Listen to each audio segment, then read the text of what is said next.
اعزاز صاحب یہ بتائیے گا کہ یہ جو کچھ وینزویلا میں ہوا، آپ کو اس کے کیا اثرات نظر آتے ہیں باقی دنیا میں، اور باقی خاص طور پر یوکرین، غزہ، ان ممالک کو دیکھیں، تائیوان کو دیکھیں تو آپ کے ذہن میں کیا صورتحال نظر آتی ہے؟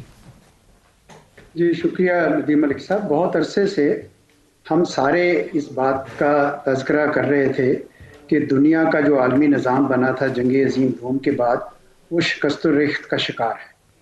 اور یہ جو واقعہ ہوا ہے وینیزویلا میں امریکہ کی طرف سے، یہ بالکل اسی شکست و ریخت کو، یعنی کفن میں آخری کیل جسے کہتے ہیں نا، وہ انہوں نے ٹھونک دی ہے. اب اس کے بعد تو صرف آپ نے خود کہا، صحیح کہا کہ جس کی لاٹھی اس کی بھینس کے مصداق دنیا چلے گی.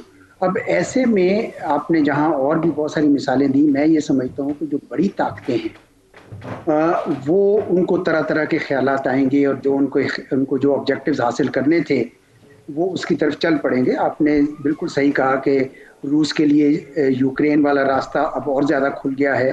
پہلے بھی کھلا ہوا تھا لیکن امریکہ کے ہاتھ کھینچنے کے بعد چین کے لیے تائیوان کا راستہ کھلا ہے. اسرائیل کے لیے نہ صرف غزہ کا بلکہ میرے خیال میں ارد گرد جتنا بھی ان کا جو گریٹر اسرائیل والا ہے، کیونکہ جس کی طاقت ہے وہ استعمال کرے گا.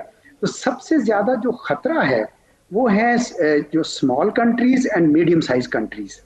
اور ان کے لیے اس لیے خطرہ ہے کہ ہر ایک کے نیبرہڈ میں ایک بڑا کوئی بلی یا دھونس جمانے والا ملک موجود ہے.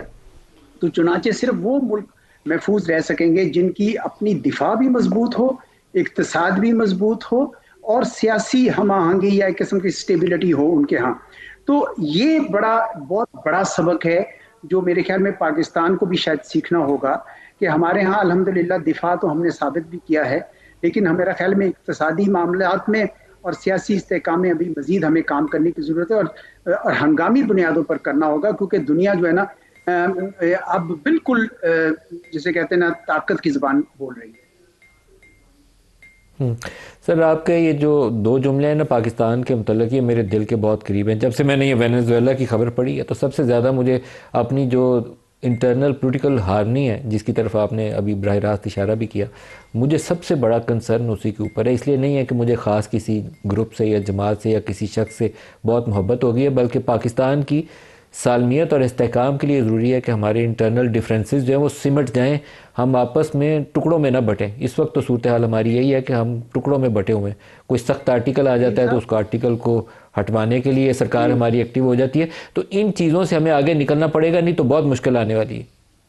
جی دیکھیں نا، وینیزویلا کا ذرا اسٹڈی کریں تو اب زیادہ گمان یہ لگ رہا ہے کہ امریکہ کو وہاں سے داخلی مدد حاصل تھی، یعنی پولرائز سوسائٹی تھی اور ان کو داخلی مدد حاصل تھی. اور وہ جو کہتے ہیں نا کہ ہم اس کو رن کریں گے، کیونکہ رن اسی صورت میں کر سکتے ہیں اگر وہ ملک جو ہے وہ ڈیوائیڈڈ ہے، پولرائزڈ ہے، اور انٹرنلی کچھ ایسے لوگ ہیں جو ویلکم کریں گے کہ اچھا جی امریکہ کے کی وجہ سے یا کسی اور دیگر خارجی طاقت سے ہم اپنے مقاصد ہم اپنے بھی حاصل کر لیں.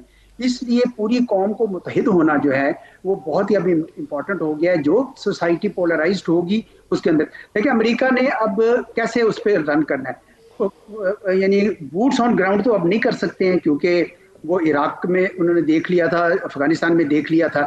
تو یقیناً وہ انٹرنل کوئی ایلیمنٹس ہیں ان کے ساتھ وہ کنسپائر کر رہے ہیں. آ جائے گا سامنے بڑی جلدی کہ وہ کون سے ایلیمنٹس تھے جن کے ساتھ مل کر یہ کر رہے تھے. یقیناً ان میں وہ جو نوبل انعام یافتہ مچادو صاحبہ ہیں ان کا تو یقیناً نہیں ہے، کیونکہ انہوں نے اس کو سر دست ہٹا دیا ہے. تو یہ پاکستان کو بھی اور بہت سارے ملکوں کو بھی یہ سبق سیکھنا ہوگا کہ آپ کو انٹرنلی متحد ہو، ایک ڈگری آف ہارمنی چاہیے. بھارت کو بھی آپ کو یاد ہوگا کہ جب اس نے ہم پہ حملہ کیا تو ہم نے یک قوم اکٹھے ہو کے کھڑے کیا، اور اس کے بعد وہ ہائیبریڈ پہ اتر آیا. یہ جو بھی کراچی میں بھی پکڑا گیا اور وہ ہائیبریڈ کا سسٹم انہوں نے پراکسی وارز کر رہے ہیں.